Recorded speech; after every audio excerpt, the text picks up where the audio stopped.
দর্শক, জাতীয় সংসদ নির্বাচনের দিন যত ঘনিয়ে আসছে ততই বহুল কাঙ্ক্ষিত জুলাই জাতীয় সনদের বাস্তবায়ন, গণভোট আয়োজন আর আসন্ন জাতীয় সংসদ নির্বাচন নিয়ে তীব্র মতভেদ বিরাজ করছে বাংলাদেশের রাজনীতিতে। এমন বাস্তবতায় আসলে কি অপেক্ষা করছে আগামীর রাজনীতির ময়দানে, এসবের বিস্তারিত একটু আলোচনা করতে চাই আজকের দেশভাবনা এই মুহূর্তের বাংলাদেশের আয়োজনে। আজ আমরা জুলাই সনদ বাস্তবায়ন, গণভোট ও জাতীয় নির্বাচন নিয়ে একটু পর্যবেক্ষণ জানতে চাই। যে অতিথিদের আমি আজ স্টুডিওতে আমন্ত্রণ জানিয়েছি, তিনজন অতিথিকে আমন্ত্রণ জানিয়েছি। সর্ববাম থেকেই যাচ্ছি, সাকিব আনোয়ার, আপনি যুগ্ম সাধারণ সম্পাদকের দায়িত্ব পালন করছেন নাগরিক ঐক্যের। স্বাগত জানাচ্ছি সাকিব আপনাকে। একই সঙ্গে রয়েছেন তাসলিমা আক্তার লিমা, সদস্য রাজনৈতিক পরিষদ, গণসংহতি আন্দোলন ও শ্রমিক এবং নারী আন্দোলনের সংগঠক। আপনাকেও স্বাগত জানাচ্ছি। আজকে আমরা পেয়েছি খালেদ সাইফুল্লাহকে, তিনি নতুন রাজনৈতিক দল এনসিপির পলিসি ও রিসার্চ লিড এবং একই সঙ্গে দলটির যুগ্ম আহ্বায়ক। আপনাকেও খালেদ স্বাগত জানাচ্ছি। তাসলিমা আক্তার লিমা, আপনার কাছ থেকে আসলে আমি একটু আলোচনায় যেতে চাই। আপনারা দীর্ঘদিন যাবত, আপনি এবং সাকিব আনোয়ার, একই সঙ্গে আমি একটু কম দেখেছি খালেদকে ঐক্যমত্য কমিশনের যে বৈঠকগুলো হয়েছে তাতে। আপনার কাছে আসতে চাই যে এতদিন ধরে ঐক্যমত্য কমিশন যে বৈঠক করলেন আপনারা, কিন্তু গতকাল আমি সচিবালয়ে সংবাদ কাভার করেছি, বিএনপির শীর্ষ নেতৃত্ব সালাউদ্দিন আহমেদ তিনি বলছিলেন গণমাধ্যমে যে এতদিনের আলোচনার পরে এসে বিএনপির মনে হচ্ছে যে কাজের কাজ কিছুই হয়নি, এই আলোচনা থেকে তারা সন্তুষ্ট নয়, এমন একটি বক্তব্য তিনি কাল দিয়েছেন। কেন এমনটা হলো? এই বিভক্তি যদি বড় একটি রাজনৈতিক দলের এমন বার্তা দেয়, তাহলে আসলে আগামী রাজনীতিতে কি অপেক্ষা করছে? ধন্যবাদ আপনাকে আমাকে এখানে যুক্ত করার জন্য। আমার মনে হয় আজকের দিনে এই আলোচনাটা খুবই গুরুত্বপূর্ণ। আমরা যখন আসছিলাম তখনও দেখলাম অনলাইনে নানান বার্তা আসছে, খবর আসছে যে নির্বাচনকে নিয়ে অনেক রকম সংশয় কাজ করছে, ভীষণ রকম উদ্বেগ সরকারের পক্ষ থেকে প্রেস সচিব প্রকাশ করছেন। এবং তার আগেই কিন্তু যে খবরটাকে কেন্দ্র করে আপনি জুলাই সনদকে নিয়ে জিজ্ঞেস করছিলেন, সেটার কারণ ছিল হচ্ছে যে ঐক্যমত্য কমিশন একটা প্রেস কনফারেন্স করে তাদের কিছু অবস্থান কিভাবে এই জুলাই সনদটা বাস্তবায়ন হতে পারে সেই বিষয়ে তাদের সুপারিশমালাগুলো হাজির করেছেন। এবং সেইখানেও আমরা দেখেছি কিছু প্রশ্ন উঠেছে। এবং তার আগে যখন জুলাই সনদ স্বাক্ষরের প্রশ্ন আসলো, সেই স্বাক্ষরের প্রশ্নে সবাই মিলে যে সেটাকে স্বাক্ষর করা, সেই জায়গাতে আমরা দেখলাম এনসিপির অনুপস্থিতি ছিল। এর পাশাপাশি সেখানে যে সনদের মধ্যে আমরা জানি যে 84টি বিষয়, সংবিধানের বিষয়ে নোট অফ ডিসেন্ট সহ সেখানে ঐক্যমত্য স্থাপন হয়েছে। কিন্তু আমরা যখন সনদের যে আয়োজন ছিল, সনদ স্বাক্ষরের যেই অনুষ্ঠান বা যেই প্রকাশনা, সেখানে কিন্তু আমরা দেখলাম যে সেই নোট অফ ডিসেন্ট বা আপত্তিগুলোর উল্লেখ নেই। সেটাও কিন্তু আমাদের সকলের মধ্যে এক ধরনের উদ্বেগের তৈরি করেছে, কারণ এই ভিন্ন মতগুলো সহই কিন্তু গণভোটে যাওয়ার প্রশ্নটা ছিল যে এখানে প্রত্যেকের যে ভিন্ন মত আছে সেগুলো এখানে উপস্থিত থাকবে, কিন্তু সেই যেই লিখিত যে উপস্থাপনার মধ্যে সেটা ছিল না। ফলে সেটা নিয়েও এক ধরনের সংশয় দেখা দিয়েছে আমাদের মধ্যে যে আসলে তাহলে এই জিনিসটা কিভাবে সুরাহা হবে, যে এখানে গণভোটের মধ্যে দিয়ে যে আপত্তিগুলো আছে সেগুলো কি তাহলে মানে সেগুলোকে কর্নার করা হবে, নাকি সেগুলোকে আসলে চাপিয়ে দিয়ে অনুমোদন করা হবে? কারণ এটাই তো কথা ছিল যে 84টা বিষয়ের মধ্যে যেগুলোতে ঐক্যমত্য হয়েছে সেগুলো থাকবে, যেগুলোতে ঐক্যমত্য হয় নাই প্রত্যেকটা দল তাদের যে রাজনৈতিক ইশতেহার সেখানে সেটা নিয়ে যে তারা জনগণের কাছে যাবেন এবং জনগণের ম্যান্ডেট নিয়ে তারা যারা সরকার গঠন করবেন তারাই এই জিনিসগুলোকে বাস্তবায়ন করবেন যেখানে ভিন্ন মত আছে। তো সেই জায়গাগুলো আমার মনে হয় এখন আরও প্রশ্নের মুখোমুখি হয়েছে। এবং বাস্তবায়ন পদ্ধতিটা কিভাবে হবে? একে তো হচ্ছে যে গণভোটের মধ্যে যে জুলাই সনদের অনুমোদন হচ্ছে, কিন্তু সনদটা বাস্তবায়ন কিভাবে হবে সেই প্রসঙ্গগুলো নিয়েও কিছু সুপারিশ এসছে, যেগুলো নিয়ে আসলে এখন এই সংশয়টা তৈরি হয়েছে। এবং সংশয় তৈরি হওয়ার মতো বাস্তব ভিত্তিও কিছু কিছু আমার মনে হয় এখানে আছে। তো সেই জায়গাগুলো আমার মনে হয় এখন ফয়সলা করা দরকার। যখন নির্বাচন ঘনিয়ে আসছে, যখন সরকারের দায়িত্ব হচ্ছে সকলকে ঐক্যমত্যের জায়গায়, কাছাকাছি জায়গায় সরকারের উপরে নির্ভর করে যাতে রাজনৈতিক দলগুলো তার নির্বাচনী প্রচারণার সময় ঘনিয়ে আসলে কাজগুলো করতে পারে, সেটাও কিন্তু একটা অস্থির পরিস্থিতির মধ্যে মানে পড়ে যাচ্ছে বারবার। তো আমার মনে হয় এখানে সরকারের গুরুত্বপূর্ণ দায়িত্ব হচ্ছে এই জিনিসগুলোকে, সরকারের আসলে আমাদেরকে আইন শৃঙ্খলা বাহিনী কী হবে সেটা নিয়ে আমরা আমাদের তো সরকার ভয় দূর করার কথা, উল্টা আমাদেরকে ভয় দেখাচ্ছেন যে অনেক কিছু হতে পারে, আমাদের সংসারের মধ্যে থাকতে হবে। সেই বিষয়গুলো আমার মনে হয় মানে আমাদের আবার করে বিবেচনা করা দরকার, এবং ঐক্যমত্য কমিশনের মধ্যে যে রাজনৈতিক দলগুলো ছিল তাদেরও আসলে এখানে আন্তরিকতার সাথে এই বিষয়গুলো দ্রুত ফয়সালা করার জায়গায় যাওয়া দরকার বলে আমি মনে করি। সাকিব আনোয়ার, একদমই 14 মাসের একটা খুবই গুরুত্বপূর্ণ ক্রুশাল মোমেন্ট বাংলাদেশ পার করলো। আপনি একদম শুরু থেকেই দেখলেন একটি গণঅভ্যুত্থানের মধ্য দিয়ে এই পরিক্রমার মধ্যে আমরা ঢুকে গেলাম এবং 14 মাসের বেশি সময় হতে চলল, এবং জাতীয় ঐক্যমত্য কমিশনের প্রত্যেকটি বৈঠকেই প্রায় আপনি উপস্থিত ছিলেন।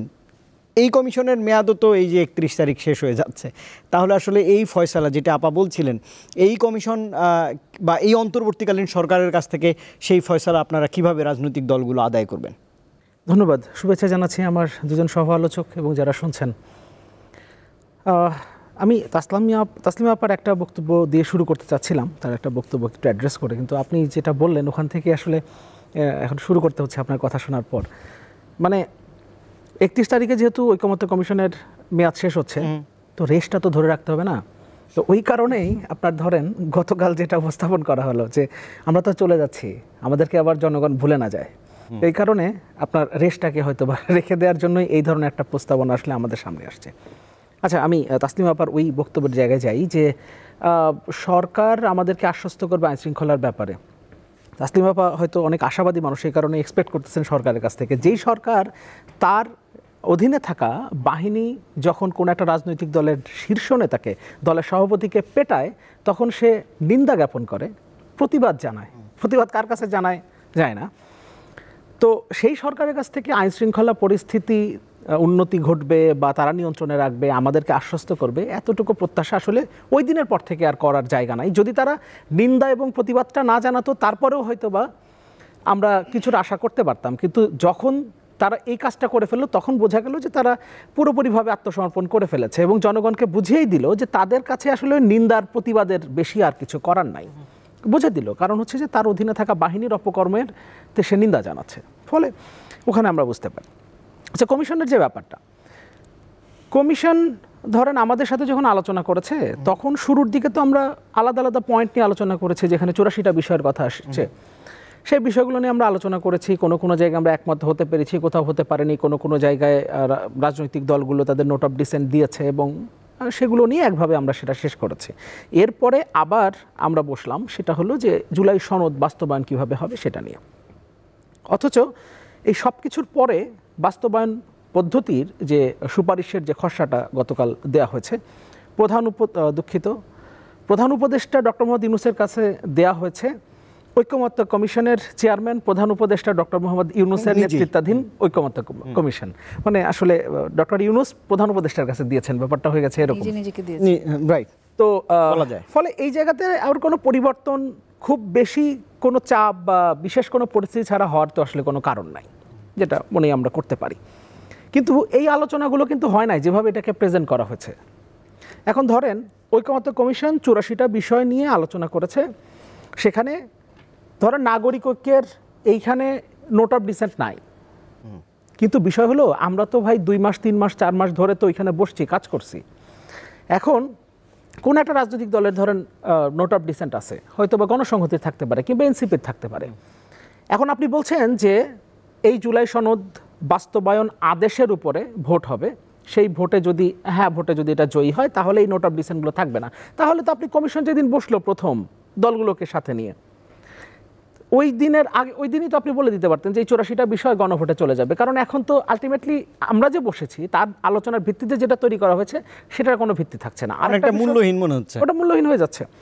আর একটা বিষয় হলো যে প্রথমে আমাদের সাথে যে আলোচনাটা হয়েছিল সেটা ছিল যে জুলাই সনদের, ইনফ্যাক্ট কোনো রাজনৈতিক দলের তো প্রচণ্ড রকম দাবি ছিল, আমাদেরও ছিল, এনসিপি অত্যন্ত শক্ত অবস্থানে ছিল যে এর একটা আইনগত ভিত্তি লাগবে। সেটা আমরা কিভাবে করতে পারি?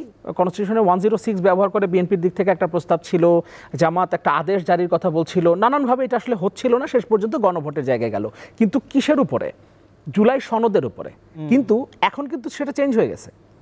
বিশেষজ্ঞদের সাথে আলোচনার পর সেটা, বিশেষজ্ঞরা যেহেতু অনেক বেশি জ্ঞানী, ফলে তাদের সাথে অল্প দিনের মধ্যে বসেই ঐক্যমত্য কমিশন সিদ্ধান্ত নিয়ে ফেলেছে। আমাদের সাথে 3-4 মাস ধরে জানিয়ে আলোচনা করেছে, সেটা শেষ পর্যন্ত রাখার প্রয়োজন মনে করে নাই। তখন আলোচনা ছিল জুলাই সনদের আইনগত ভিত্তি নিয়ে, জুলাই সনদের উপরে জনগণ হ্যাঁ না ভোট দেবে।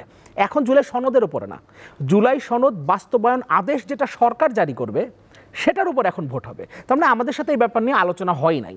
এখন একটা হইতে পারে যে ওই যেটা বলছিলাম শুরুতে, যে তারা রেস্টটা রেখে যাচ্ছে, যে একটা কমিশন বাংলাদেশে 2024 সালের অভ্যুত্থানের পর গঠিত হয়েছিল, যা জাতীয় ঐক্যমত্য কমিশন নামে পরিচিতি লাভ করিয়াছিল, তাহার একটা রেস্ট দরকার, ফলে রেস্টটা থেকে গেল। আরেকটা ব্যাপার হচ্ছে যে বাংলাদেশের রাজনীতি তো হাসিনা পরবর্তী সময় একটু মেরমেরে হয়ে গেছে। প্রথমে জামাত কিছু দায়িত্ব নিয়েছিল আর কি, ধরেন ঐক্যমত্য কমিশনের ভেতরে বসে এক ধরনের আলোচনা হচ্ছে, ওর মধ্যে তারা বাইরে আবার পিআর আরও নানান ইস্যুতে তারা আন্দোলন করছে। একদিকে তারা বলছে জুলাই সনদের ভিত্তিতে নির্বাচন হতে হবে, সেই সনদে যে বিষয়ই নাই সেটা আবার তাদের আন্দোলনের ইস্যু হয়ে দাঁড়াচ্ছে। মানে পিআর তো আসলে জুলাই সনদের ভেতরে ছিলই না, ফলে কন্ট্রাডিক্টরি হলেও তারা সেটা নিয়ে মোটামুটিভাবে রাজপথকে একটু গরম রেখেছিল। এখন আবার নতুন করে সরকার ওইখানে কিছুটা, সরকার বলছি কারণ ঐক্যমত্য কমিশন তো সরকারই গঠিত, সেই সরকারের প্রধান উপদেষ্টা আবার সেইটার চেয়ার, ফলে আমরা বলতে পারি যে সরকার আসলে কিছুটা দায়িত্ব নিয়েছে যে ম্যারম্যারের রাজনীতিতে কিছুটা একটু উত্তেজনা থাকুক। সাকিব, আপনার কথা শুনে মনে হচ্ছে যে যতই নির্বাচন ঘনিয়ে আসছে, বা তসলিমা আপা যেটা বলছিলেন যে ততই যদি এরকম মতভেদ বাড়তে থাকে তাহলে তো সেটি তো অনেক ঋণাত্মক বার্তাই দেয়। খালেদ, আমি যদি ভুল না করি আপনাদের রাজনৈতিক দল যেটি নতুন সেটির বয়স এখন একদম 8 মাস পূর্ণ হয়েছে। এই 8 মাস পূর্ণ দলের আপনারা যে স্টেক হোল্ডার, যে হিসেবে এই গণ আন্দোলন করলেন মানুষকে সম্পৃক্ত করে, আপনারাই বড় স্টেক হোল্ডার, আপনারাই জুলাই সনদে এখন পর্যন্ত তো সই করেননি, বা আগামীতে করবেন কিনা সেই পয়েন্ট অফ ভিউ থেকে আপনি একটু জানাবেন যে এখনকার বাস্তবতায় আসলে এনসিপি কি দেখছে? বড় রাজনৈতিক দলগুলোর মধ্যে যে এত মতভেদ রয়েছে, এনসিপির তো এই সনদ নিয়ে মতভেদ রয়েছে। তার আগে আমরা দেখলাম যে আপনারা যে জুলাই যে ঘোষণাপত্র, সেখান নিয়েও আপনাদের অসন্তুষ্ট থাকার বার্তা দিয়েছেন আপনাদের দলের নেতারা। তা আপনি কি দেখছেন সামনের দিনগুলোতে এনসিপির আসলে বড় রাজনৈতিক দলের সাথে চ্যালেঞ্জের মধ্যে এনসিপিও পড়েছে কিনা? আচ্ছা, আমি সাকিব ভাই এখানে একটু অ্যাড্রেস করবো, আপনার প্রশ্নটার মধ্যেই চলে আসবে। আমাদের উদ্দেশ্য কি? আমরা ঐক্যমত্য কমিশনে গিয়েছিলাম, উদ্দেশ্য ছিল যে আমরা দেশকে একটা রিফর্মের প্রসেসের মধ্যে দিয়ে নিয়ে যাব। আগে যে শাসন ব্যবস্থা ছিল আমরা ওইটার সাথে সন্তুষ্ট ছিলাম না। আমাদের এখানে দুজন সহ আলোচক আছেন, আমাদের পার্টি দীর্ঘদিন যাবত এটার জন্য সংগ্রাম করছেন। ঐক্যমত্য কমিশনে আলোচনা হলো, সাকিব ভাই যেটা বললো যে নোট অফ ডিসেন্ট বাদ দিলে তাহলে তো আমরা একদম কমিশনের একদম শুরুতে যে প্রপোজাল ছিল 84 ওইটাই দিতে পারতাম। এটা একটু মিসআন্ডারস্টুড ওনার দিক থেকে আমার মনে হয়। আমি একটু ব্যাখ্যা করি। ফর এক্সাম্পল, কমিশনে আমাদের ফর এক্সাম্পল একটা নিয়ে নোট অফ ডিসেন্ট আছে, সেটা হচ্ছে সংসদে নারী যে সংসদ যারা হবেন বা ইলেকশনের সময় কত পার্সেন্ট করে নমিনেশন দিতে হবে। আমাদের প্রথমে একটা পজিশন ছিল যে 100টা সিট হবে রিজার্ভড, 100টা সিটের মধ্যে ডিরেক্ট ইলেকশন হবে। ওইখান থেকে শেষ পর্যন্ত সরে এসে ঐক্যমত্য যেখানে হয়েছে সেটা 5%, যেটা 5% নমিনেশন দিতে বাধ্য থাকবে রাজনৈতিক দলগুলো। এটা যদি 8 মাস আগে গণভোটে যেত তাহলে কি এই প্রভিশন থাকতো না। আমি জাস্ট একটা বললাম। আপনি চিফ অ্যাডভাইজারের আপনি নিয়োগের ক্ষেত্রে দেখেন, প্রত্যেকটা প্রভিশনে শুরুতে যে পজিশন ছিল সেখান থেকে রাজনৈতিক দলগুলো আলোচনার মাধ্যমে নতুন একটা জায়গায় আসছে, এটা ঐক্যমত্যের ভিত্তিতে। তখনই সবাই ঐক্যমত্যের কথা বলেছে। ঐক্যমত্য মানে এটা না যে কোনো ডিসএগ্রিমেন্ট থাকবে না সেখানে। আমরা যদি কম্পারেটিভ এরকম এক্সাম্পল দেখি, সাউথ আফ্রিকাতে নতুন কনস্টিটিউশন তারা দিয়েছে অ্যাপার্থাইড শেষ হওয়ার পরে, সেখানে কিন্তু যেই টার্মটা তারা ইন্ট্রোডিউস করেছিল সাফিসিয়েন্ট কনসেনসাস, কখনো সম্ভব না 30টা দল আলোচনায় বসেছিল, 30টা দলই কোনো বিষয়ে একমত হবেন। সো ঐক্যমত্য কীভাবে ধরে নেওয়া হবে, এখানে ব্রুট মেজরিটি হিসেবে ধরা হয়নি যে 15টা দলের মধ্যে 30টা দলের মধ্যে 16টা দল এক বললে সেটা হয়ে যাবে। তার পরিবর্তে এখানে ওনরা সাউথ আফ্রিকাতে যেটা করেছিল সাফিসিয়েন্ট কনসেনসাস, আমাদের এখানে অনেকটা ওইরকম ছিল যে অধিকাংশ দলগুলো একত্রে হলে একমত হলে তখনই তারা বলেছেন এটা ঐক্যমত্য হয়েছেন। 5%-এর যে বিষয়টা আসছে নারীদের ওই ক্ষেত্রে, সেখানে কিন্তু আমাদের নোট অফ ডিসেন্ট আছে 15%-এর ক্ষেত্রে, রাইট? সো আমি এখান থেকে কয়েকটা পয়েন্ট মেক করি। নাম্বার 1, এটা সত্য না যে নোট অফ ডিসেন্ট বাদ দেওয়ার অর্থ হচ্ছে আমরা ঐক্যমত্য কমিশনের আলোচনার একদম শুরুতে চলে গেলাম, না, অনেকখানি আমরা এগিয়েছি। ঐক্যমত্যের এখন নোট অফ ডিসেন্টের কী হবে? ফর এক্সাম্পল, আমাদের তো একটা নোট অফ ডিসেন্ট আছে যে 15% নারীর এখানে থাকতে হবে। আমাদের কথা হচ্ছে যখন এটা গণভোটে যাবে, গণভোটে যখন একজন মানুষ ভোট দিচ্ছে, সেই ভোটের অর্থ at the same time yes and no, দুইটা জিনিস হতে পারে না।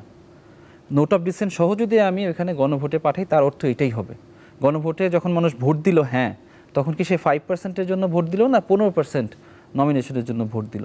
সুতরাং আমাদের যে ঐক্যমত্য কমিশন তাদের একটা দায়িত্ব ছিল এই অ্যাম্বিগুইটি ওইখান থেকে সরিয়ে দেওয়া। তারা এই অ্যাম্বিগুইটি সরানোর জন্য ওইখানে পদক্ষেপ নিয়েছে এবং তারা ওইখানে যেটা বলেছে খুবই সেন্সিবল, আমি সেটা একটু বলি। আমরা মানে সঠিক ব্যাখ্যাটা না হলে মানুষের মধ্যে মিস ইনফরমেশন ছড়াতে পারে, মানুষের বুঝতে ভুল হতে পারে। ফর এক্সাম্পল, ঐক্যমত্য কমিশনের শেষ পর্যন্ত যেটা আসছে, যে বিষয়ে রাজনৈতিক দলগুলোর মধ্যে ঐক্যমত্য ছিল না, ফর এক্সাম্পল এনসিসির কথা শুনেছিলেন, রাইট, ন্যাশনাল কনস্টিটিউশনাল কাউন্সিল, সেটা কিন্তু ফাইনাল টেক্সটে নাই, রাইট, ওই বিষয়ে ঐক্যমত হয় নাই, সুতরাং সেটা ওইখানে আসে নাই। যে প্রভিশনগুলো আসছে ওই জায়গায় সেটাতে সবাই ঐক্যমত হয়েছে এবং তারপরও আমরা বলেছি আচ্ছা সবাই এগিয়ে যাওয়ার স্বার্থে এই বিষয়টাতে আমরা ঐক্যমত্য পোষণ করছি। হিস্টোরিক্যালি আমার যে পজিশন ছিল সেইটা আমি একটু নিচে অ্যাটাচ করে দিই। ফর এক্সাম্পল, আমরা যে 15% নারী কমপক্ষে নমিনেশন চেয়েছি, 5% যে অ্যাগ্রি হচ্ছে আমরা ডিসগ্রান্টেলড, কিন্তু আমরা তারপরও ঐক্যমত হচ্ছি এগিয়ে যাওয়ার স্বার্থে, সুতরাং 5% আমরা একমত হয়েছি, নিচে 15% ছিল। এখন সার্বিক দিক বিবেচনা করে আমাদের তো সামনে এগিয়ে যেতে হবে, এই জন্য যখন নোট অফ ডিসেন্টটা বাদ দিচ্ছে, আমাদের 15% ওই দাবিটা যখন ওইখান থেকে পড়ে যাচ্ছে, আমরা আগে থেকেই জানি যে এটা আমরা ফুটনোট হিসেবে থাকছে, এটা হিস্টোরিক্যাল একটা ডিসকাশনের একটা পয়েন্ট হিসেবে থাকছে, ডিসএগ্রিমেন্ট হিসেবে থাকছে। ভোটে তো এটা যাওয়া সম্ভব না একই সাথে দুইটা প্রশ্ন একই জায়গায়। মানুষ ইয়েস বললে কি হবে, মানুষের মধ্যে তো কনফিউশন হবে। ঐক্যমত্য কমিশন এখানে একটা সিদ্ধান্ত নিয়েছে, ওয়েল কনসিডার্ড সিদ্ধান্ত নিয়েছে, যেটাকে আমরা সম্মান করি এবং আমরা বলছি এখন যেহেতু নোট অফ ডিসেন্ট ওইটা সলভ করেছে, একটা আদেশ জারি হওয়ার কথা ঐক্যমত্য কমিশনে আলোচনা হয়েছিল, ওনার আদেশে একটা খসড়া দিয়েছে, সেই বিষয়ে আমাদের কতগুলো প্রশ্ন আছে, আমরা চাচ্ছি ওই প্রশ্নগুলো রিজলভ করে যত দ্রুত সম্ভব ইলেকশনের দিকে যাওয়ার। কারণ ইলেকশনটা যত পেছাবে তত আমাদের স্থিতিশীলতা নিয়ে প্রশ্ন আসবে, তত আমরা জাতি হিসাবে একটা অনিশ্চয়তার মধ্যে পড়তে যাব। আমাদের যত দ্রুত সম্ভব আমাদের ইলেকশনের দিকে যেতে হবে। এখন যেহেতু ঐক্যমত্য commission, note of dissent actually is a hard question, এবং তারা 3 জন মানুষ, তো তারা কিছু বললেই যে আমরা সবাই শুনে নিব তা না, তাদের সবার ঐক্যমত্য নিয়ে আগাতে হবে। আমাদের 3 জনের মধ্যে আপনার ঐক্যমত্য আনতে যে ডিফিকাল্টি হবে, এখানে 30টা দল এত আলোচনার মধ্যে অন্য ঐক্যমত্য আনার চেষ্টা করেছেন। আমাদের কথা হচ্ছে ওনাদেরকে আমরা রেসপেক্ট করি, অ্যাট দ্য সেম টাইম আমাদের ডিসএগ্রিমেন্ট থাকলে সেটা বলি, বাট সবাই যেন আমরা নির্বাচনমুখী হই, কারণ নির্বাচনই আমাদের উত্তরণের একমাত্র উপায়। তো আবারও তাসলিমা আক্তার লিমা, আপনার কাছেই যেতে চাই। কিছুক্ষণ আগে মাননীয় প্রধান উপদেষ্টার প্রেস সচিব প্রধান উপদেষ্টার বরাত দিয়ে বলেছেন যে নির্বাচন খুবই বলা যায় যে একটি ক্রুশিয়াল সময়ে করতে যাচ্ছে, এখানে বড় ধরনের বিপর্যয়ের সম্ভাবনা এবং চ্যালেঞ্জ তিনি দেখছেন। আজকের বক্তব্য তিনি বলছেন মোটা দাগে তিনিই সরকার চালাচ্ছেন, তিনিই বলছেন বড় চ্যালেঞ্জ রয়েছে। জনগণের জন্য আসলে কি বার্তা এটি? এটা তো আমি আলাপের শুরুতেই যেটা বলছিলাম যে আমরা যখন প্রধান উপদেষ্টা নির্বাচনের একটা রোডম্যাপ আমাদের সামনে খসড়া আকারে হাজির করলেন, তখন থেকেই উনি বলছিলেন যে এবার অত্যন্ত আনন্দমুখর উৎসবের সাথে নির্বাচন হবে, এবং বারবারই তিনি সেটা বলছিলেন।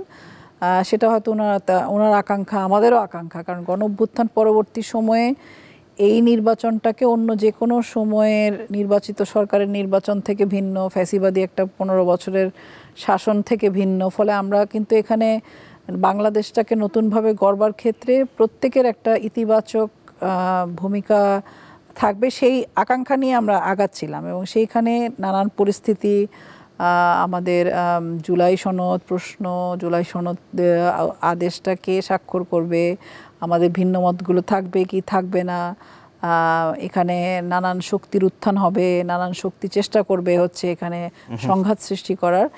এই জায়গায় যখন আসে, এটা আসলে আমাদের মধ্যে অবশ্যই একটা অনিশ্চিত পরিস্থিতির মধ্যে ঠেলে দেওয়া। তো আমার মনে হয় রাষ্ট্রের দায়িত্ব থাকে আসলে যারা রাষ্ট্র পরিচালনা করছেন তাদের এই ভয়টা দূর করা। ভয়কে আরও হয়তো একটা জানান দিচ্ছেন, কিন্তু আমার কাছে মনে হয় যে আমরা হয়তো কখনো বলতে পারি যে প্রধান উপদেষ্টা কতটা ব্যর্থ হলেন বা সরকার কতটা ব্যর্থ হলেন, আমরা একে অপরের কাঁধে দায়টা দিতে পারি, কিন্তু দায়টা তো আমাদের প্রত্যেককেই নিতে হবে। আমার কাছে মনে হয় সেই জায়গা থেকে এই পরিস্থিতিটা মোকাবেলা করা এবং রাজনৈতিক দলগুলোর খুব গুরুত্বপূর্ণ ভূমিকা হচ্ছে সামনে নির্বাচনকে কেন্দ্র করে, যেটা খালিদ সাইফুল্লাহ বলছিলেন যে এখানে আসলে নির্বাচন যত বেশি অনিশ্চিত অবস্থার মধ্যে বা এক ধরনের শঙ্কার মধ্যে বা এটা পেছাবে কিনা হবে কিনা এই ধরনের জায়গায় যদি থাকে, সেটা আমাদের দেশের জন্য খুব মঙ্গলজনক কিছু বয়ে আনতে পারবে না। তো সেই জায়গায় আমার কাছে মনে হয় যে আজকের যে বক্তব্য সেটা আসলে আমাদের সেই পরিস্থিতিটাকে আমাদের নতুন করে আবারও বিচার করা দরকার যে কেন এই কথাগুলো বলছেন, এবং সেই জায়গা থেকে বেরিয়ে এসে কিভাবে আসলে আমাদের রাজনৈতিক দলগুলোর মধ্যে যে ঐক্য সেইটাকে আরও কাছাকাছি আনা, সেই ভরসার জায়গাগুলো তৈরি করার জন্য আমাদের কাজ করা, সেটা আমার কাছে মনে হয় যে জরুরি। ওই যে উনি বলছিলেন যে আমি হয়তো বেশি আশাবাদী কিনা, আমি মনে করি যে আশাটা শেষ পর্যন্ত জনগণের উপরে করতে হবে, এবং সেই জনগণকে নিয়ে কাজ করার দায়িত্বটা তো রাজনৈতিক দলগুলোর। ফলে সেই আশার মধ্যেই আমাকে আসলে আগাতে হবে। সব চ্যালেঞ্জ থাকবে, নানান কিছু বিপদ থাকতে পারে, কিন্তু তার কারণে আমার হাঁটা চলা সব বন্ধ করে দেওয়ার তো কোনো সুযোগ নাই। ফলে আমি যদি গণতান্ত্রিক রূপান্তর চাই, আমাকে নির্বাচনের দিকে যেতেই হবে। সেই যে জায়গায় যত বাধাই আসুক সেগুলোকে মোকাবেলা করার জন্য আমাদের প্রস্তুত হওয়া, এবং বাধাগুলো নিরসন করে আইন শৃঙ্খলা পরিস্থিতিকে কিভাবে আরও নিয়ন্ত্রণের মধ্যে আনা যায়। যেমন আমরা গণসংহতি আন্দোলন থেকে প্রস্তাব করেছিলাম যে যাতে প্রত্যেকটা নির্বাচনী এলাকাতে একটা কমিটি করা হয়, যেখানে পুরো পরিস্থিতিটাকে যাতে সুষ্ঠু পরিবেশ হয়, সে কারণে প্রত্যেকটা রাজনৈতিক দলের প্রতিনিধিদেরকে নিয়েই এক ধরনের মনিটরিং সেল করা। এগুলো কিন্তু আমাদের প্রস্তাব আগেই ছিল, তো সেই প্রস্তাবগুলো কিন্তু আমরা অতটা আমলে আনতে দেখি নাই। তবে আমার মনে হয় যে এই বিষয়গুলো আমরা নিজেরাও, যারা রাজনৈতিক দল, যারা এই ঐক্যমত কমিশনের মধ্যে ছিলেন, তাদেরও এই বিষয়গুলো নতুন করে ভাবা দরকার যে এই পরিস্থিতিতে আমরা কি ভূমিকা রাখতে পারি। কেবল মাত্র সরকারের দিকে না তাকিয়ে আমরা জনগণের অংশ হিসেবে, গণঅভ্যুত্থানের অংশ হিসেবে আমাদের দায়িত্বের জায়গাগুলো আমাদেরকে এখন সুনির্দিষ্ট করা, এবং প্রত্যেকটা মুহূর্তকে আসলে বিশেষভাবে বিবেচনায় আনা আমার মনে হয় এখন খুবই জরুরি। নিশ্চয়ই। খালেদ সাইফুল্লাহ, 1.5 দশকে আমরা দেখলাম যে বাংলাদেশের মানুষ আসলে ভোটের যে অধিকার সেটি থেকেই বঞ্চিত। নিশ্চয়ই আপনি একমত হবেন। আমি একটু জানতে চাই, যারা এই নির্বাচনটি পরিচালনা করবেন, আমি নির্বাচন কমিশনের কথাই বলছি, আপনারা অনেক দিন ধরেই হাঁটাচলা করছেন, আপনাদের প্রতীক নিয়ে এই নির্বাচন কমিশনের দ্বারে ঘুরছেন। নির্বাচন কমিশন কি সত্যিকারের এখন আপনারা কি স্বাধীন, বা কি আগের মতোই ক্ষমতা কেন্দ্রিক প্রভাবের বলয়ে দেখছেন কিনা, নাকি একদম স্বাধীন দেখছেন? নির্বাচন কমিশনের আচরণ নিয়ে অনেকগুলা প্রশ্নবোধক চিহ্ন আছে। নির্বাচন কমিশন যেভাবে ইশরাক হোসেন মামলা ডিল করেছে, ফর এক্সাম্পল, ইশরাক হোসেনের মামলার ক্ষেত্রে আইন উপদেষ্টাই বলেছেন যে ওই মামলার যেভাবে রায় দেওয়া হয়েছে ওই প্রক্রিয়াটা ত্রুটিপূর্ণ ছিল। কেমন ত্রুটিপূর্ণ ছিল? যে মামলা একটা প্লেইন্ট বলে আর কি, যে মামলার যে প্রথমে আবেদনটা করা হয় ওইটা কোয়াজি সিভিল ম্যাটারে, মানে ওই কেসটাতে পরিবর্তন করার কোনো সুযোগ ছিল না। বহু বছর পরে এসে ক্ষমতা খাটিয়ে তারা ওইটা পরিবর্তন করেছে, পরিবর্তন করে কোর্টে যেয়ে নিজের মতো একটা রেজাল্ট আনার চেষ্টা করেছে, এনেছে। নির্বাচন কমিশনের দায়িত্ব ছিল এটাকে অ্যাপিল করা, নির্বাচন কমিশন সেখানে আপিল করে নাই। যেই ভোটগুলা আমরা বলছি যে বিএনপি বলছে, সবাই বলছে যে যেই ভোটগুলা সুষ্ঠু নির্বাচন ছিল না, অবৈধ নির্বাচন ছিল, সেই নির্বাচনগুলো বৈধতা দেওয়ার চেষ্টা করছে কোর্ট এবং কিছু দল মিলে। নির্বাচন কমিশন সেক্ষেত্রে নিশ্চুপ। নির্বাচন কমিশন তো একটা সাংবিধানিক প্রতিষ্ঠান, তাকে তো ওই ইন্টিগ্রিটিটাকে রক্ষা করতে হবে। রক্ষা করার জন্য তাদের অ্যাপিল করতে হবে, ওই আইনি প্রসেসটাতে খুব ইন্টেনশনালি অ্যাড্রেস করতে হবে, কিন্তু নির্বাচন কমিশন সেটা করে নাই। নির্বাচন কমিশনের ইনঅ্যাকশনের রেজাল্ট ছিল একটা রাজনৈতিক দলের সুবিধাজনক অবস্থান। এটা শুধুমাত্র একটা উদাহরণ দিলাম, আরও অনেকগুলো উদাহরণ আছে। আমি শাপলা প্রতীক নিয়ে আলোচনা করছি না, আরও অনেকগুলো উদাহরণ আছে যেগুলো নিয়ে নির্বাচন কমিশনে নানা সময় আপনি দেখেছেন, আমি এখানে গিয়েছি, তাদের সাথে এগুলো নিয়ে প্রশ্ন করেছি। আর একটা ইস্যু যেটা অনেক সিরিয়াসলি আমরা চিন্তা করছি, আমাদের আলোচনা শুনেছিলেন না, এই জেনজিরা এই রেভলিউশনে তারা অগ্রণী ভূমিকা পালন করেছে, তাদের একটা ভোটের অধিকার আমাদের নিশ্চিত করা প্রয়োজন। প্রধান উপদেষ্টা বলেছিল যাদের বয়স 16 তারা ভোট দিতে পারবে, তারপরে 17 শুনলেন।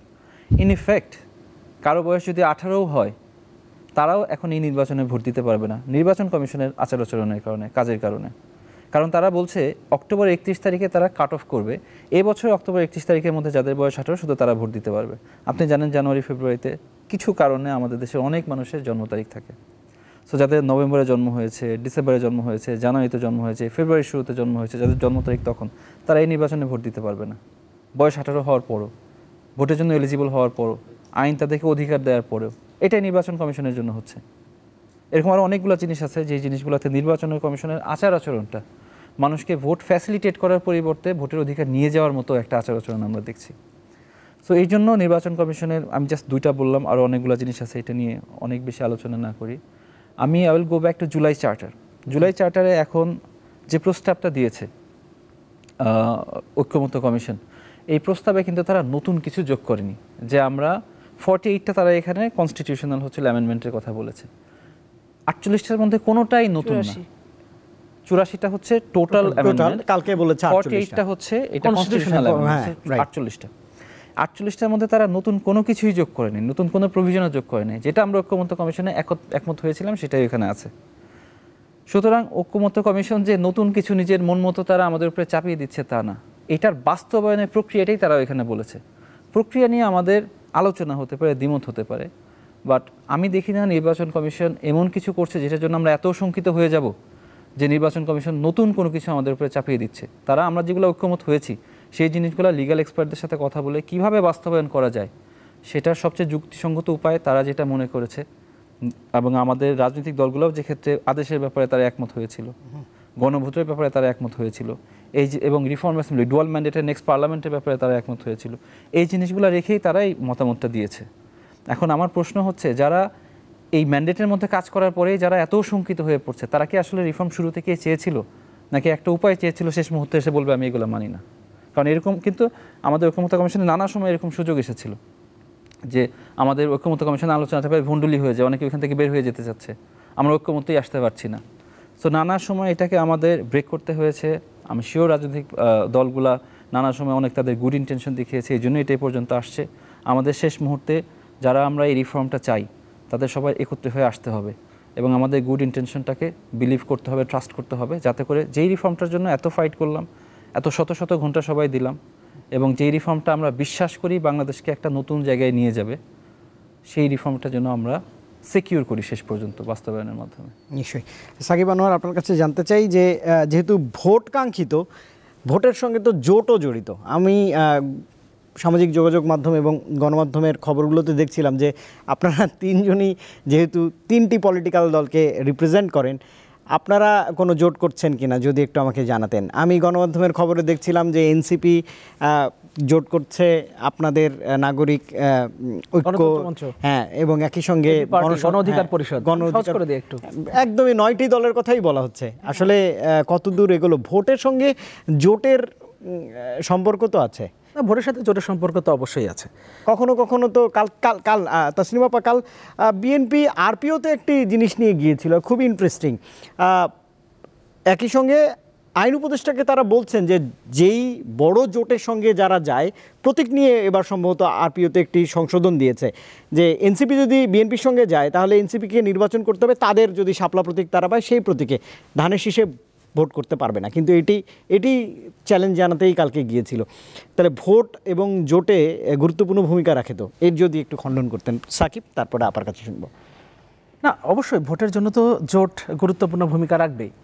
বরাবরই তো জোট গঠিত হয়েছে, এই জন্যই তো নানান জোটের নাম। 20 দলীয় জোট, 20 দল ছিল, 14 দলীয় জোট, মহাজোট, 4 দলীয় জোট। মানে আমাদের দেশের রাজনীতিতে বা আমাদের দেশের নির্বাচন আসলে এ ধরনের জোট গঠনের বিষয়গুলো আছে। ইনফ্যাক্ট এখন যে রাজনৈতিক দল, দুটো রাজনৈতিক দল পরস্পর মুখোমুখি অবস্থানে আছে, তারাও অনেকগুলো বছর একই জোটের ছিল, জোট সঙ্গে ছিল, তারা একসাথে সরকারও গঠন করেছে।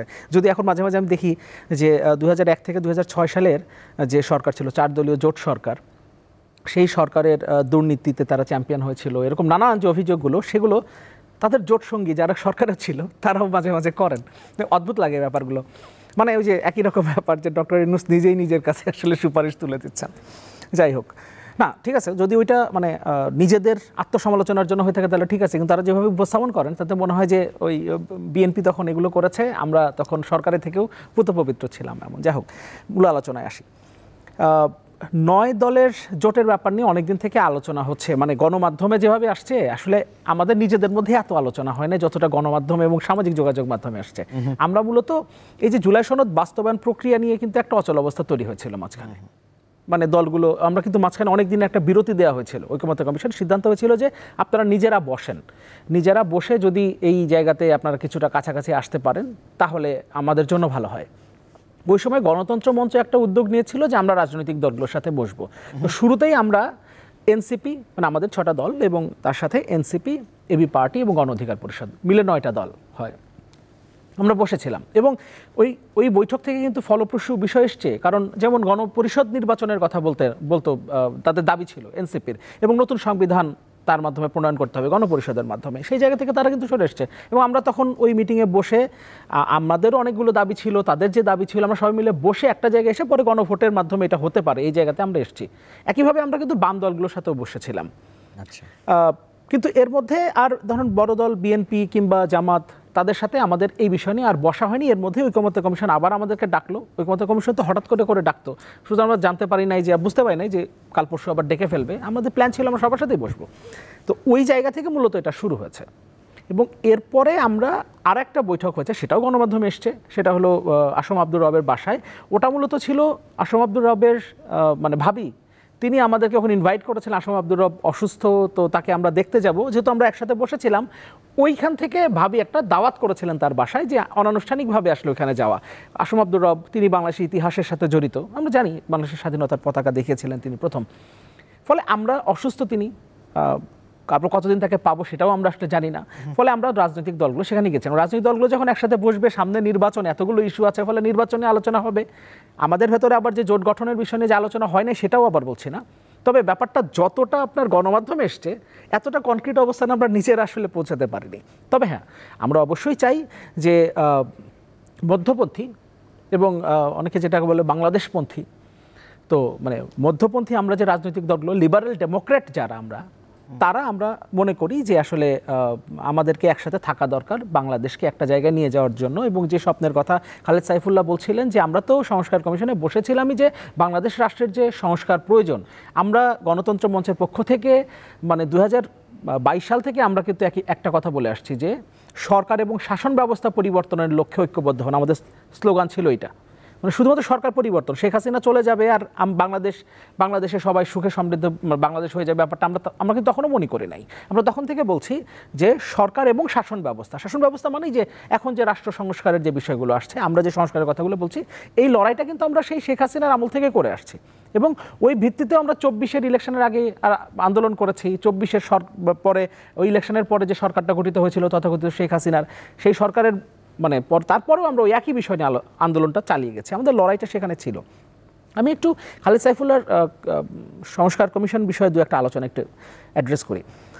দেখেন, এইখানে চেঞ্জ আমরা আসলে খুব বেশি জায়গায় আনতে পারি নাই, কিন্তু মানে যতদিন আমরা সময় দিয়েছি এবং এখানে আসলে তার মধ্য দিয়ে যে চেঞ্জগুলো আসছে মানে আমাদের প্রস্তাবনায়, তাতে খুব বেশি পরিবর্তন হয় নাই। এমন হয়েছে যে ধরেন একজন সর্বোচ্চ 2 বার ক্ষমতায় থাকতে পারবে, এটা হয়েছে 10 বছর ক্ষমতায় থাকতে পারবে। মোটামুটি বাংলাদেশে একটা টেনর হচ্ছে 5 বছরের, সো 5 বছর হলে এটা হচ্ছে 10 বছরই দাঁড়ায়। চেঞ্জগুলো এরকম। আবার যেমন ধরেন এনসিসির যে প্রস্তাবনা, তো এনসিসি থেকে আমরা সরে এসেছি। পরে এনসিসি কি কাজ করবে, সেই কাজগুলোকে আমরা আলাদা, যে অর্থাৎ ধরেন নির্বাচন কমিশন কিভাবে গঠিত হবে, তত্ত্বাবধায়ক সরকার কিভাবে গঠিত হবে, কিংবা প্রধান হিসাব নিয়ন্ত্রক, নিরীক্ষক ও নিয়ন্ত্রক কিভাবে তিনি নিয়োগ পাবেন, দুর্নীতি দমন কমিশনের প্রধান কমিশনার সহ চেয়ারম্যান সহ অন্যান্য কমিশনার কিভাবে নিয়োগ পাবেন, এই ব্যাপারগুলো আমরা পরে কি করেছি, এগুলো আলাদাভাবে আলোচনা করেছি। করার পর সেখানে কিছু জায়গায় আমরা একমত হতে পেরেছি। ওই এনসিসির ফরমেশনই মোটা দেখো এনসিসির ফরমেশনেই আমরা এটা কিছু জায়গায় একমত হতে পেরেছি, বাকি জায়গায় নোট অফ ডিসেন্ট এসছে। এখন যদি নোট অফ ডিসেন্ট আপনি না থাকে আলটিমেটলি, ওইখানে কিন্তু ভাই আমাদের নোট অফ ডিসেন্ট নাই। আমি শুধু পদ্ধতিগত জায়গা থেকে কথা বলছি, যে আমরা যে এতদিন বসলাম, তো বসানো হইলো কেন, সেই জায়গা থেকে আমাদের কিন্তু এখানে নোট অফ ডিসেন্ট নাই। আমরা কিন্তু এনসিসির পক্ষেই ছিলাম, এবং আমরা এখনও বলি যে আপনার সরকারের হিসাব যে করবে, তার নিয়োগ যদি এক্সিকিউটিভ থেকেই হয়, তাহলে তো আলটিমেটলি ওই সে কী হিসাব করবে সেটা আমি বুঝি। তারপর আপনার দুর্নীতি দমন কমিশনের নিয়োগ যদি আপনার এক্সিকিউটিভের হাতে থাকে, তাহলে সেই দুর্নীতি দমন কমিশন আসলে কি করবে সেটাও আমরা জানি। তো এগুলো নিয়ে আমরা এখনও কথা বলছি, কিন্তু মূল বিষয়টা হলো যে আমরা তো বসেছিলাম যে আমরা যে কটা বিষয়ে ঐকমতে আসতে পারবো, শুধুমাত্র সেটাই জুলাই সনদে স্থান পাবে। প্রধান উপদেষ্টা যিনি এই কমিশনের চেয়ার, তিনি কিন্তু প্রথম দিনে এই কথাই বলেছিলেন যে আমরা যে কটা বিষয় ঐকমতে আসতে পারবো ঠিক সেগুলোই যাবে। এবং কমিশন কিন্তু সর্বশেষ 2য় দফায় আমাদের সাথে যখন বসেছে, মানে অ্যাকচুয়ালি 3য় দফায়, তখন কিন্তু ওই বসার মানে ওটার লক্ষ্যই ছিল এটার বাস্তবায়ন পদ্ধতি নিয়ে। নিশ্চয়ই আপনারা গণমাধ্যম করবেন, মানে সেগুলো তো কভার করছেন, ওইটা ছিল বাস্তবায়ন পদ্ধতি নিয়ে। তাহলে রাজনৈতিক দলগুলোর সাথে বাস্তবায়ন পদ্ধতি নিয়ে আপনি আলোচনা করলেন একভাবে, এবং তারপর আপনি এসে যখন পরিবর্তন করছেন, তখন এটা তো আসলে ঠিক অ্যাকসেপ্টেবল না। আর একটা জায়গায় একটু বলি, সেটা হলো যে যেটা খালেদ সাইফুল্লাহ বলছিলেন যে আপনি হ্যাঁ না ভোটে যাবেন, আপনি তখন তো ডিসেন্টিং ওপিনিয়ন যেতে পারবেন না। শুরুতে একদম প্রথম নোট অফ ডিসেন্টের আলাপটা যেদিন প্রথম আসলো 70 অনুচ্ছেদের আলোচনার দিনে, সেদিন কথাটা এভাবে এসেছিল যে নোট অফ ডিসেন্ট যে রাজনৈতিক দল যে বিষয়ে একমত হতে পারবে না সে ওই ব্যাপারে নোট অফ ডিসেন্ট দেবে, সেটা অ্যানেক্সার হিসেবে, অ্যাপেন্ডিক্স হিসেবে আপনার ওই জুলাই সনদে থাকবে। যে কটা বিষয়ে রাজনৈতিক দলগুলো একমত হতে পারবে সেটা যদি 10টাও হয়, ওই 10টা নিয়ে পরবর্তীতে ওই 10টা অবশ্যই বাস্তবায়ন করতে হবে, যে সরকার যেভাবেই আসুক না কেন। তখন তো আবার বাস্তবায়ন পদ্ধতিতে যায় নাই, গণভোটে আলোচনা হয় নাই। এবং নোট অফ ডিসেন্ট যে দলের নোট অফ ডিসেন্ট যে বিষয় আছে সেটা সে যদি সরকার গঠন করে তাহলে সে আসলে এটা বাস্তবায়ন করতে বাধ্য থাকবে না। এই আলাপ কিন্তু কমিশনের পক্ষ থেকে দেওয়া হয়েছিল। তার ভিত্তিতে দলগুলো একে একে নোট অফ ডিসেন্ট দিয়ে তারা এই আলোচনাকে কন্টিনিউ করেছে। প্রশ্ন মানে বিষয়টা হচ্ছে যে প্রতারণা শব্দটা ওই জায়গা থেকে আসছে, যে আপনি প্রথমে বললেন যে ভাই এইভাবে করেন, তখন আমি ওইটাকে বেস ধরে কিন্তু আমি কাজগুলো করলাম। এখন এসে বলছেন না যে না আমি ওই জায়গাতে আর থাকছি না, তাহলে ওই জায়গা থেকে আসলে এই বিষয়গুলো আসে। নিশ্চয়ই। একদমই আলোচনার শেষ মুহূর্তে আছি, তিনজনের কাছে আসলে এই পর্যবেক্ষণ একটু জানতে চাই। সেটি হচ্ছে যে কালকে পররাষ্ট্র উপদেষ্টা ব্রিফিং করেছেন এবং জানিয়েছেন যে আমাদের এই নির্বাচন, যে কাঙ্ক্ষিত নির্বাচন, সেটিকে পর্যবেক্ষণে অনেক সংস্থায় আসবে এবং আঞ্চলিক যে শক্তিগুলো আছে তারাও বাংলাদেশের এই নির্বাচনটিকে সুষ্ঠু, নিরপেক্ষ, ইনক্লুসিভ দেখতে চায়। প্রশ্ন ছিল তার কাছে যে কোনো বড় আন্তর্জাতিক শক্তির কাছ থেকে চাপ আছে কিনা, যে ইনক্লুসিভ নির্বাচন বলতে যা বোঝায় তাতে বড় রাজনৈতিক দল হিসেবে নিষিদ্ধ বা কর্মসূচি নিষিদ্ধ আওয়ামী লীগ, তাদের অংশগ্রহণের ব্যাপারটা, বা তাদের তো কিছু সমর্থক এই দেশে এখনও রয়ে গেছে, তাদের ছাড়া নির্বাচন, এই প্রশ্নে রাজনৈতিক দলগুলোর এখন অবস্থান কি আসলে? আপনার এই প্রশ্নের আগে আপনি আগে যে প্রশ্নটা করেছিলেন সেটা নিয়ে আমি ভোট ও জোটের, ভোট ও জোট নিয়ে এবং জুলাই সনদ একটু মূল্যায়ন যদি করতাম। রাইট, বক্তব্য আছে। সেটা হচ্ছে গত 15 বছর ধরেই যে ফ্যাসিবাদ বিরোধী যে লড়াই, সেই লড়াই যে গণসংহতি আন্দোলন, গণতন্ত্র মঞ্চ এবং বিরোধী রাজনৈতিক দল বিএনপি সহ অন্যান্য দলগুলো কিন্তু করে আসছিল। এবং সেই জায়গায় একটা হচ্ছে ধরেন গণতন্ত্র মঞ্চ একভাবে কাজ করেছে, বিএনপি সহ অন্যান্য রাজনৈতিক দলগুলোর সাথে যুগপৎভাবে এক ধরনের আন্দোলন আমাদের হয়েছে এবং সেই আন্দোলনের ধারাবাহিকতায় ভোটের ক্ষেত্রেও সেই জোট করা বা সেই আলোচনাগুলো করা, কিভাবে কাজ করা যায়, সেগুলো নিশ্চয়ই সবগুলো দলের মধ্যেই থাকবে। নতুন করে যেটা এনসিপি এবং গণ অধিকার পরিষদ সহ আলোচনা, সেই আলোচনাগুলো চলছে। পাশাপাশি এই যুগপৎ ধারায় যে আন্দোলনগুলো চলেছিল সেগুলোর মধ্যেও ঐক্য, জোট এবং নির্বাচনী অংশগ্রহণ কিভাবে হবে সেগুলো আলোচনা তো আছেই আমাদের মধ্যে। আর যে বিষয়, এটা আমার মনে হচ্ছে এটা স্পষ্ট করা দরকার। আর দ্বিতীয়ত যে আলোচনাটা আমরা করছি জুলাই সনদ নিয়ে, জুলাই সনদের যে ঐক্যমত্য কমিশনটা গঠন হয়েছে, সেই গঠন কালটা এবং গঠন প্রক্রিয়াটা নিশ্চয়ই আমাদের সবার মনে আছে যে 11টা কমিশনের মধ্যে 6টা কমিশনকে গ্রহণ করা হলো। এর বাইরে বেশ কিছু কমিশন ছিল, যেমন শ্রম সংস্কার কমিশন, নারী কমিশন, মিডিয়া কমিশন, এগুলো কিন্তু যুক্ত হতে পারে না, কারণ ওনাদের নির্দিষ্ট টাইমের পরে ওনারা এটাকে যুক্ত করেন নাই যেখানে যুক্ত করার সুযোগ ছিল। শ্রম কমিশন অত্যন্ত গুরুত্বপূর্ণ একটা সেক্টর, বাংলাদেশের প্রায় 8 কোটি জনগোষ্ঠী এটার সাথে যুক্ত। নারী কমিশনের গুরুত্বপূর্ণ যেসব প্রস্তাবনাগুলো ছিল সেগুলো যুক্ত করা যায় নাই, বাকিগুলো তো আমি আর নাই উল্লেখ করলাম। এবং আমরা যেটা সংবিধান সংস্কার বা নির্বাচন বা বিচার বিভাগ, এই প্রশ্নগুলো অনেক বেশি সামনে এসছে ঐক্যমত্য কমিশনের মধ্যে আমরা দেখেছি। এবং সেইখানে আসলে এটা কি সংশোধন হবে নাকি সংবিধান বা নতুন সংবিধান হবে নাকি আসলে মৌলিক সংস্কার হবে, এই তর্কগুলো চলছিল। এবং আমাদের ভাবনাটা আমরা দিয়েছি যে এটা আসলে একটা মৌলিক সংস্কারের জায়গা এবং সেই জায়গা থেকেই জনগণের অভিমত যাতে এখানে থাকে, জনগণের সম্মতি যাতে থাকে, সেইটার জন্য সনদ করা এবং সেটার আইনি প্রক্রিয়ার মধ্যে যাওয়া, এটা ছিল আমাদের একটা অবস্থান। কেউ হয়তো বলে থাকতে পারেন যে এটা আসলে সংশোধনী হবে। এই তর্কগুলো কিন্তু তখন ওই সময়ের মধ্যে শুধু ঐক্যমত্য কমিশন না, এই মানে আমাদের মধ্যেই আলোচনাগুলো চলছিল যে সংবিধান, নতুন সংবিধানের কথাও কেউ কেউ বলেছেন।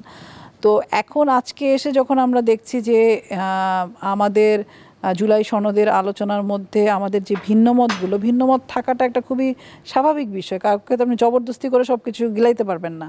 ফলে সেই জায়গাতে সেই ভিন্নমতটা যখন থাকে, ইতিহাসের মধ্যে কিন্তু সেই উল্লেখটা থাকে যে আমি আসলে কিসের মধ্যে কি অবস্থান নিয়েছিলাম। তো সেটাকে হঠাৎ করে এটা না থাকে, এটা থাকারই কথা ছিল।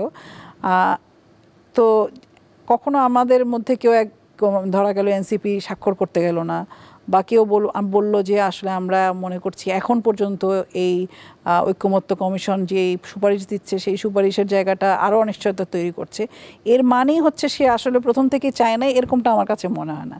সেটা আমার এনসিপির ক্ষেত্রেও মনে হয় না, বা আমিও যদি বলি যে কেন আমার ভিন্ন মতগুলো নেই, তার মানে হচ্ছে কি এটা আসলে আমরাও একটু কনফিউজড কিনা যে আসলে এটা আমরা প্রথম থেকে কে কি চাচ্ছি, নিজেদের প্রতিও আমরা মানে নিশ্চিত না যে আমরা কি নিজেদের প্রতি মনোযোগ আকর্ষণ করার চেষ্টা করছি, না আসলে সংস্কার চাচ্ছি না আসলে চাচ্ছি। আমাদের মধ্যেই যে সংশয়, সেই প্রশ্নগুলো কিন্তু আমরা একে অপরকে করে যেতেই থাকতে পারি।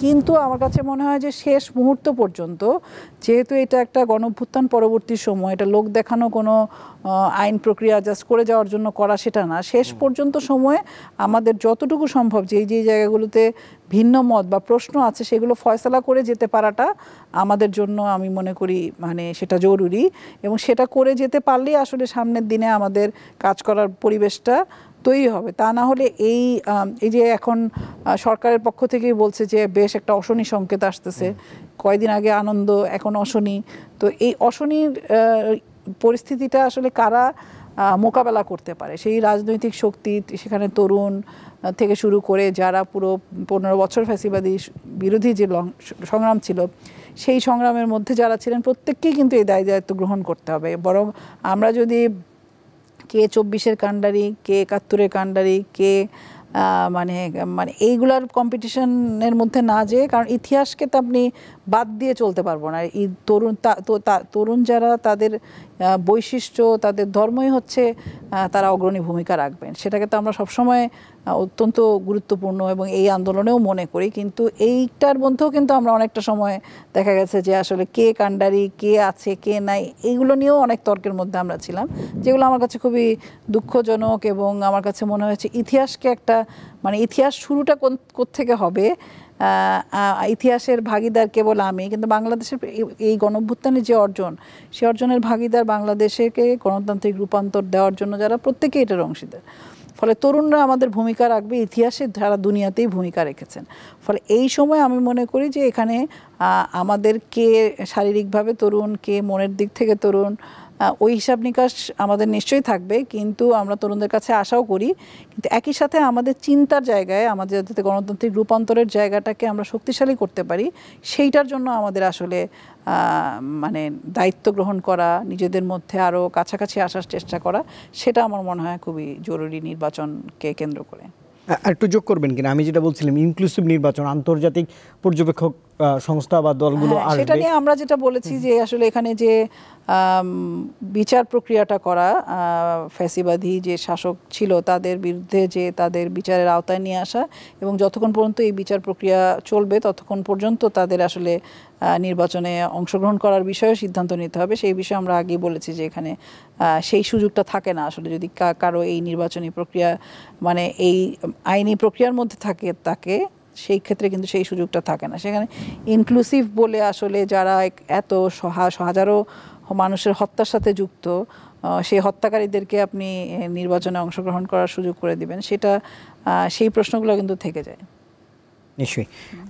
এখানে আপনি আন্তর্জাতিক চাপের কথা বলছিলেন, আন্তর্জাতিক চাপেরটা তো আমাদের জন্য গুরুত্বপূর্ণ না, আমাদের জন্য আমাদের দেশের মানুষ কি চায়, এবং এই দেশে আসলে যে এত একটা রক্তক্ষয়ী সংগ্রামের মধ্য দিয়ে একটা নতুন বাংলাদেশের আকাঙ্ক্ষা আমরা করলাম, সেই আকাঙ্ক্ষাটা আসলে আমরা কতটুকু নিয়ে যেতে পারি, মানুষের একটা জীবন, সংগ্রাম, সমস্ত কিছুর বিনিময়ে যে বাংলাদেশ, সেই বাংলাদেশের মানুষের আকাঙ্ক্ষাকে আমরা ধারণ করতে পারি কিনা, সেটাই হচ্ছে আমার মনে হয় আমাদের গুরুত্বপূর্ণভাবে বিচার করা দরকার। সেখানে শুধু মানে আন্তর্জাতিক চাপটাই এখানে আমাদের দেখলে আমাদের বাস্তবতাটাকে আমরা অনুভব করতে পারবো না। আমাদের যেই মানে মিলেমিশে থাকা এই গণঅভ্যুত্থানের মধ্যে আমাদের যে অংশগ্রহণ, সেটার সাথে আসলে ওই চাপকে হিসাব করলে আমার মনে হয় সেখানে সুযোগ নেই।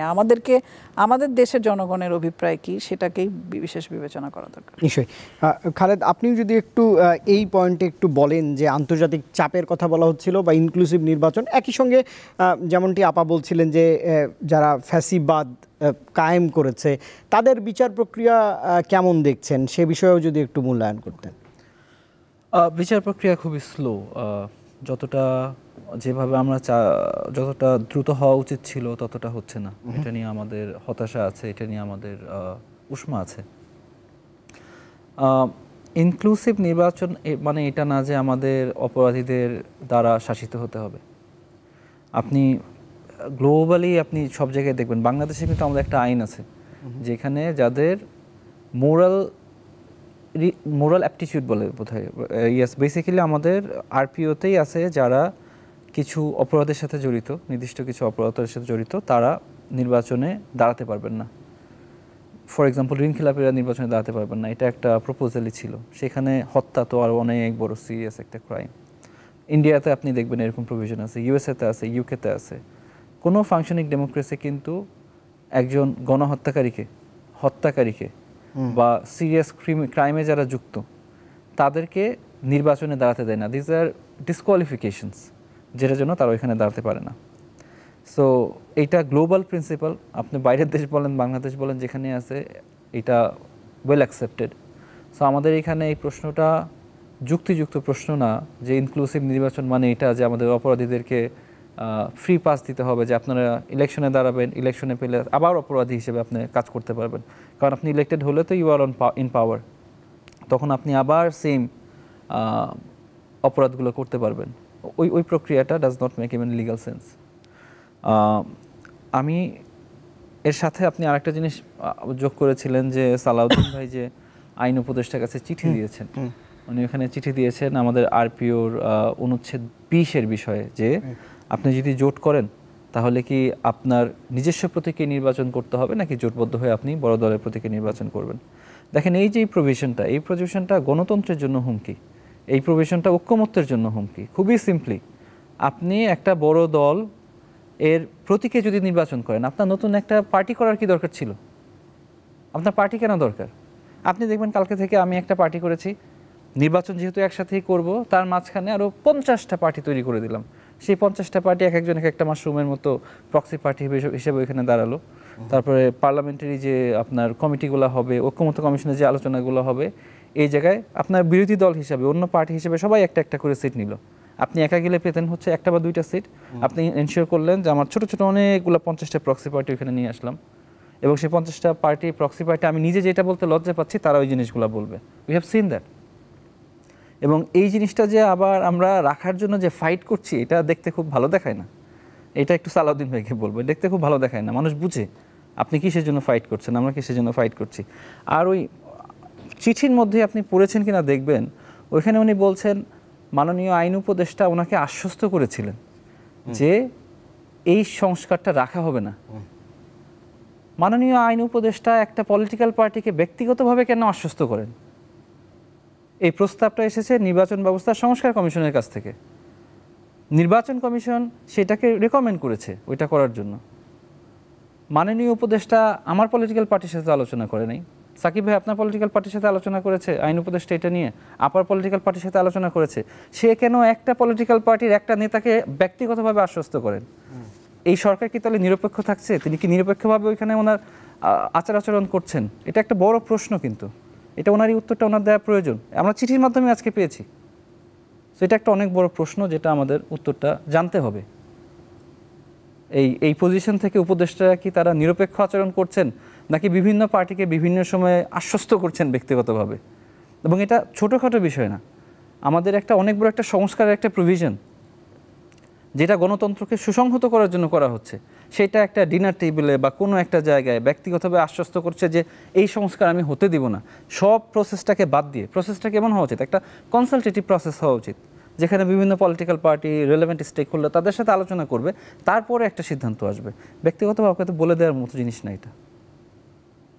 আচ্ছা, আমি একটু একটা বিষয় যুক্ত করতে চাই, যেটা না করলেই আমার মনে হচ্ছে একটু মানে না করে থাকা যাচ্ছে না আর কি।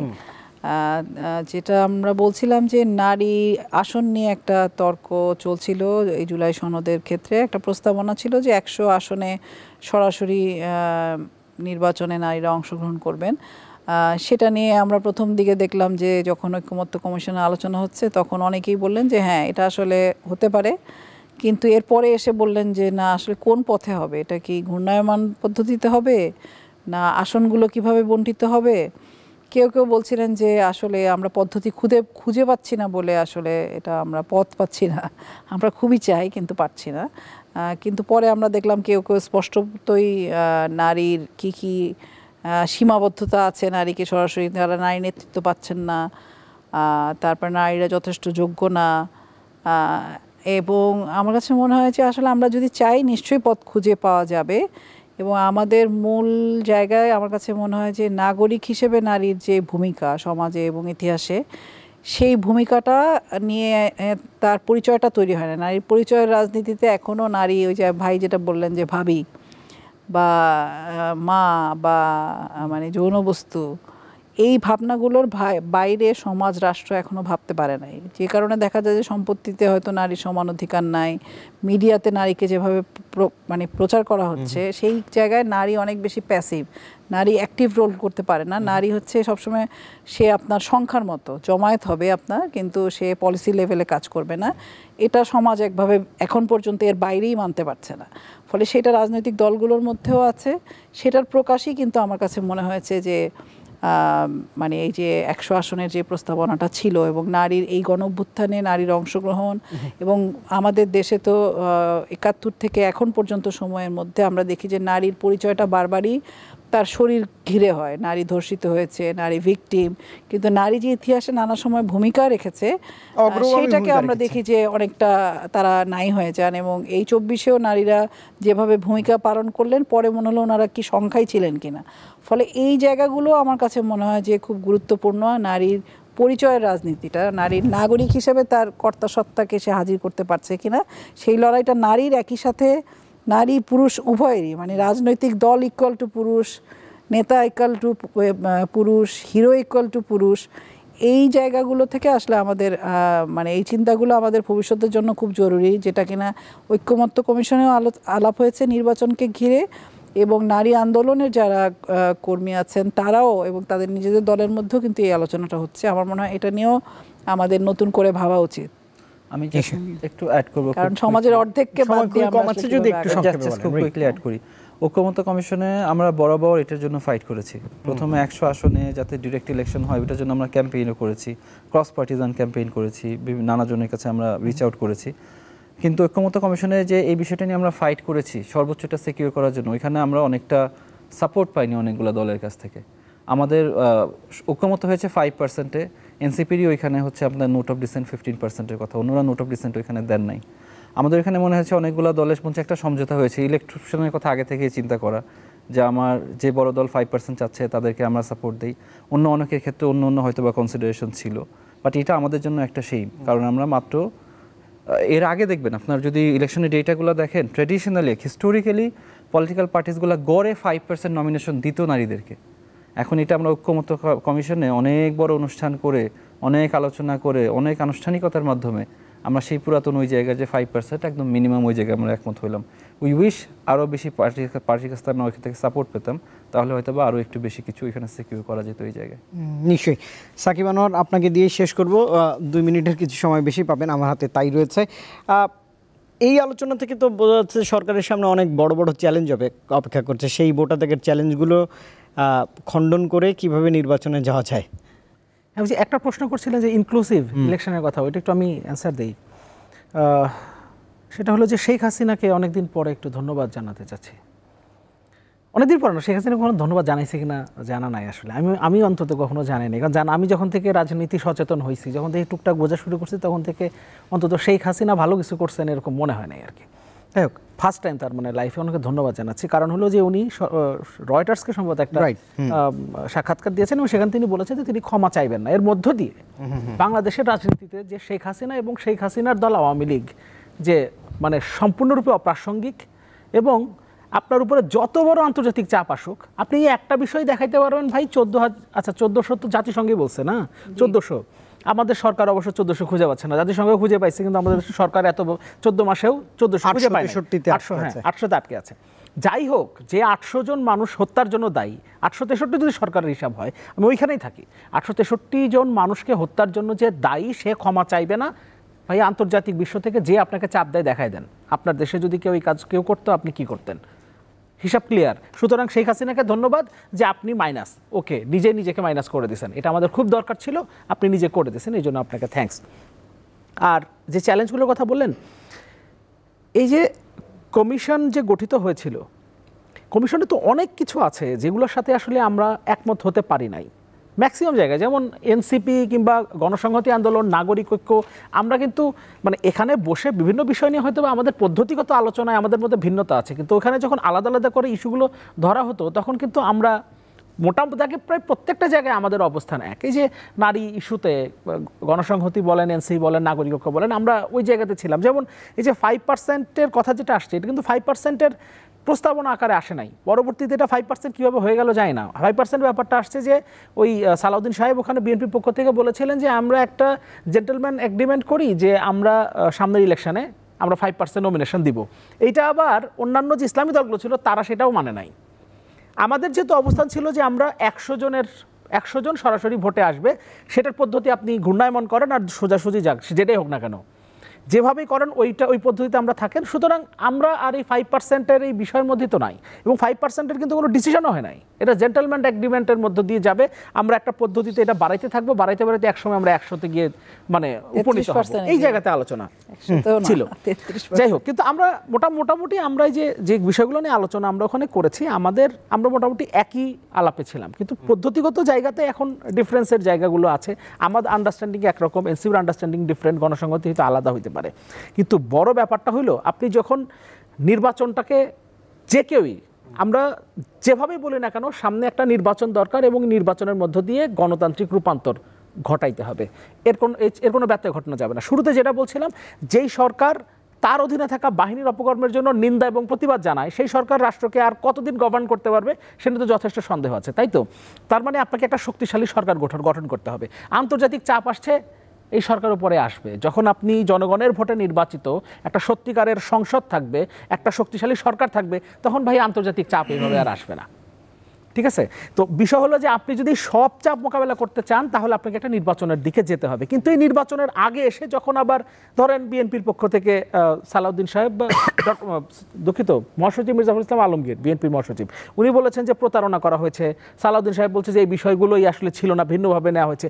এই যে ব্যাপারগুলো এভাবে করে যখন আপনি আরেকটা ক্রাইসিসের মধ্যে চলে যাবেন, তখন তো আসলে আলটিমেটলি কি হচ্ছে, নির্বাচনটা মানে বাধাগ্রস্ত হচ্ছে। আর একটা বিষয় একটু বলেই শেষ করব, সেটা হলো এমন কোনো দিকে নিয়েন না যে আপনি ধরেন সব কিছু চান, এর মধ্য দিয়ে সব কিছু চাইতে যে আপনি ধরেন যেটুকু পাইতেন ওইটুকু হারাইছেন। এইটা আপনি করতে চান না। কারণ হচ্ছে আমরা অনেক জীবন দিয়ে এই জায়গায় এসে দাঁড়াইছি। হ্যাঁ, এখন আপনি অনেক কিছু চান, আমরাও ভাই অনেক কিছুই চাই। এই যে সব ব্যাপারগুলো আসছে, সেই সবগুলো ব্যাপারে বিএনপি নোট অফ ডিসেন্ট আছে কিংবা অন্যান্য দলের নোট অফ ডিসেন্ট আছে, আমাদের তো নাই।